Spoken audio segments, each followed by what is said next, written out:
વાત કરીએ વરસાદની ડાંગ જિલ્લામાં ધોધમાર વરસાદ વરસ્યો અને ડાંગના વઘઈમાં સૌથી વધુ 13 ઇંચ વરસાદ થયો છે। ભારે વરસાદથી અંબિકા પૂર્ણા નદીમાં ઘોડાપૂર આવ્યું છે અને ગીરા અને ખાપરી નદીમાં ઘોડાપૂર જેવી સ્થિતિ સર્જાઈ છે। તો ભારે વરસાદથી ગીરા ધોધે ધારણ કર્યું છે રૌદ્ર સ્વરૂપ। વહીવટી તંત્રએ ગીરા ધોધ નજીક જવા પર પ્રતિબંધ મૂક્યો છે અને લોકોને પણ સાવચેત કર્યા છે। ત્યારે જે પ્રવાસીઓ છે તેમને ખાસ કરીને ગીરા ધોધની નજીક જવા માટેનો પ્રતિબંધ મૂકવામાં આવ્યો છે। ડાંગના વઘઈમાં સૌથી વધુ 13 ઇંચ વરસાદ વરસ્યો છે। ગુજરાતનો એક એવો જિલ્લો કે જ્યાં ચોમાસા દરમિયાન કુદરત મહેરબાન થતો હોય છે। આપણે વાત કરી રહ્યા છે ડાંગ જિલ્લાની।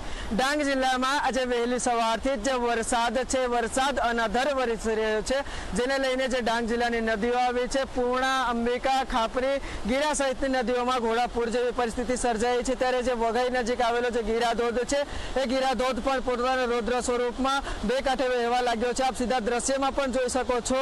જી 24 કલાકની જે ટીવી સ્ક્રીન પર જોઈ શકો છો જે ગીરા ધોધ છે, ગીરા ધોધ રૌદ્ર સ્વરૂપમાં બે કાંઠે વહેવા લાગી રહ્યો છે। આ ગીરા ધોધના મનમોહક દ્રશ્યો માણવા માટે દૂર દૂરથી પ્રવાસીઓ પહોંચતા હોય છે।